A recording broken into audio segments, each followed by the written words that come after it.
नमस्कार, मैं हूं आपके साथ Rohit. National film awardee film maker Vivek Ranjan Agnihotri ने एक फिल्म द कश्मीर फाइल्स बनाई और वो सिनेमाघरों में रिलीज हो गई। इसके पहले डायरेक्टर ने फिल्म की स्क्रीनिंग जम्मू में रखी थी। इसमें कश्मीरी पंडितों को भी इनवाइट किया गया था। फिल्म को लेकर विवेक ने अब एक वेबसाइट से बातचीत में बताया है कि स्क्रीनिंग के वक्त वो अंदर से रो रहे थे। विवेक अग्निहोत्री ने कहा, जम्मू में अपनी फिल्म की स्क्रीनिंग करना मेरे लिए किसी तीर्थ स्थान पर जाने से कम नहीं था। जम्मू कश्मीर लोगों के लिए किसी तीर्थ स्थान से कम नहीं है। स्क्रीनिंग के दौरान मैं काफी इमोशनल हो गया था, मानो जैसे अंदर ही अंदर रो रहा था, बस आंखों से आंसू निकलना बाकी था। स्क्रीनिंग के दौरान मेरे आसपास बैठे हर व्यक्ति की आंखें नम थी। कई लोग रो रहे थे। जिसने भी ये फिल्म देखी उन्होंने सिर्फ एक ही बात कही, ये फिल्म कश्मीरी पंडितों के लिए किसी हीलिंग से कम नहीं है। उन्हें उम्मीद है कि ये एक कदम कश्मीरी पंडितों को 32 साल बाद न्याय दिलाने के लिए काफी होगा। विवेक अग्निहोत्री ने आगे कहा कि लोगों के इमोशंस देखकर मैं भी खुद को इमोशनल होने से नहीं रोक पाया। स्क्रीनिंग के बाद कुछ लोग मेरे पास आकर मेरे कंधे पर अपना सर रखकर रो रहे थे। कुछ बूढ़ी औरतें मेरा हाथ थामकर कहने लगी थी कि ईश्वर तुम्हें बहुत लंबी उम्र दे। इस फिल्म के बाद उनकी उम्मीद बढ़ गई, उन्हें न्याय मिलने की उम्मीद बढ़ गई। इस कहानी को पर्दे पर उतारना कोई आसान काम नहीं था, क्योंकि कश्मीरी पंडितों का पलायन भारतीय राजनीति का एक अहम और संवेदनशील मुद्दा है। इसीलिए यह फिल्म दर्शकों की आंखें खोलने का काम करेंगे। बता दें कि हाल ही में इस फिल्म की स्क्रीनिंग रखी गई थी, जहां कई लोग इस फिल्म को देखकर रो पड़े। एक महिला तो इस कदर टूट गई थी कि उन्हें विवेक रंजन अग्निहोत्री ने संभाला। कश्मीरी पंडितों का दर्द बयां करती इस फिल्म में अनुपम खेर, मिथुन चक्रवर्ती, दर्शन कुमार और पल्लवी जैसे स्टार्स ने अहम किरदार निभाया है। फिल्म को दर्शकों और क्रिटिक्स के साथ बेहद ही शानदार रिस्पॉन्स मिल रहा है। अब हर किसी की निगाहें फिल्म के आंकड़ों पर टिकी हुई हैं। हर कोई यही जानना चाहता है कि ये फिल्म बॉक्स ऑफिस पर कितने करोड़ का कारोबार करेगी।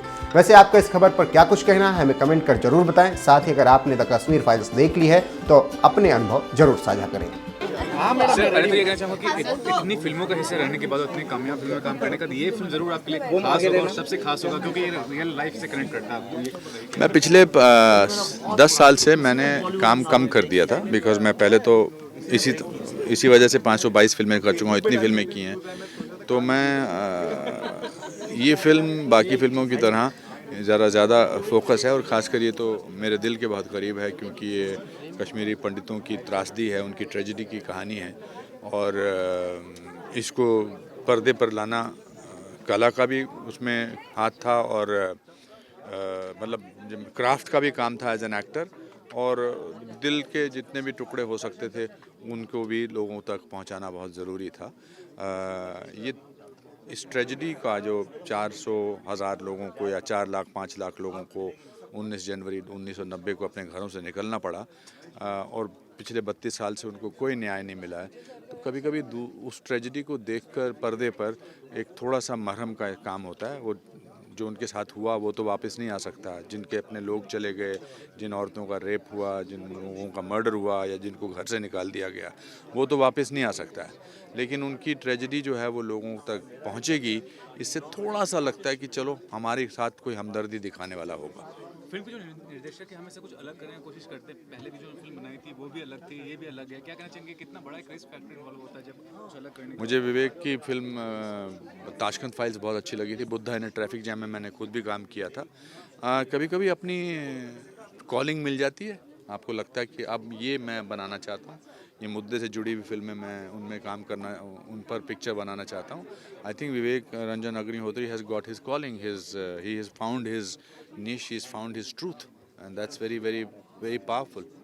अगर आपके कैरेक्टर की बात की जाए, सबसे ज़्यादा डिफिकल्ट पार्ट क्या कुछ रहा है, ये जानना चाहिए। You see, just because आप कैरेक्टर की भावनाओं को महसूस कर सकते हैं, पर उसको उसी हिसाब से दर्शाना बहुत मुश्किल होता है, क्योंकि जो महसूस किया हो उसका दर्द तो एक इंडिविजुअल को महसूस होता है, लेकिन वो करोड़ों लोगों को कैसे महसूस होगा उसके लिए कला की ज़रूरत पड़ती है। तो इसमें दोनों को, जो कैरेक्टर का नाम है पुष्कर नाथ है, जो मेरे फादर का भी नाम था, दोनों को जोड़कर लोगों तक पहुंचाना और अपने दर्द को छुपा के रखना, वो बड़ा मुश्किल था। बट काम मुश्किल ना हो तो उसको करने का फ़ायदा क्या, अगर ना हुआ तो। सर, आपसे और एक बात जानना चाहूँगी, जिस तरह से आपने ये कश्मीर फाइल में पूरी ये जो मतलब रिसर्च किया है, आपने सारी सच्चाई को आपने दर्शाने की कोशिश की है, जानना ये चाहूँगी कि कहाँ पे आपको लगता है कि सबसे ज़्यादा फॉल्ट यहाँ पे है, इसलिए ये घटना हुई है, किसकी फॉल्ट लगती है?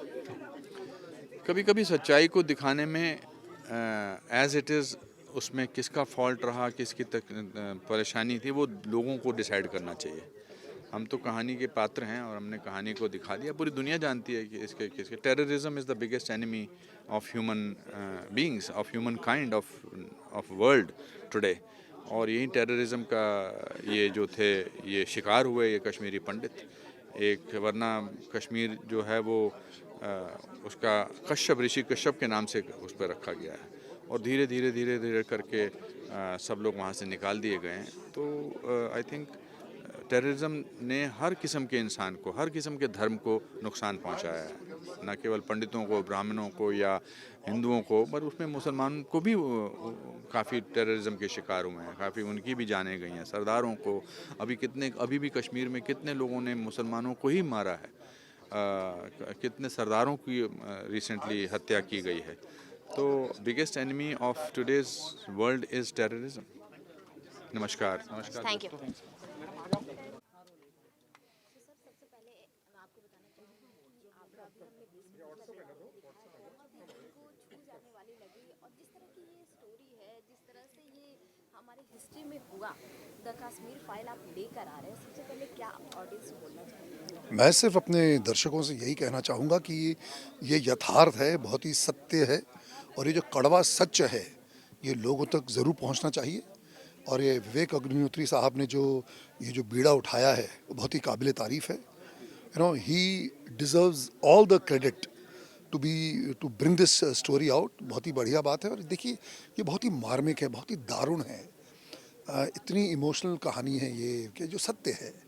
आप देखेंगे कि मेरा तो ये कहना ज़रूरी ये चाहता हूँ कि अपने दर्शकों से कि हर भारतीय को ये फिल्म देखनी चाहिए ताकि उन्हें पता चले कि किस तरह एक मास एक्सोडस हुआ, जेनोसाइड किया गया, एक कम्युनिटी को मार मार के भगा दिया गया, ताकि ये लोगों को दिल दहला देने वाला जो ये सब्जेक्ट है लोगों तक पहुँचे। बिकॉज और ताकि इस तरह की दोबारा घटना हमारे देश में फिर ना हो। यही रीज़न है कि हम सब इस कॉज से जुड़े हैं और हमने ये विवेक साहब ने ये फिल्म बनाई है।